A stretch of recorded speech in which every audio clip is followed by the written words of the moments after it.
மனம் இறங்கும் தெய்வம் இயேசு, சுகம் தந்து நடத்தி செல்வா.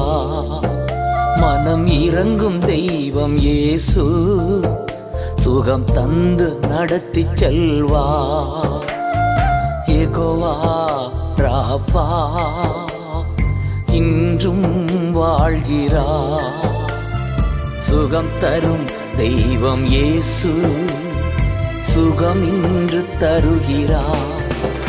மனம் இறங்கும் தெய்வம் இயேசு, சுகம் தந்து நடத்தி செல்வா.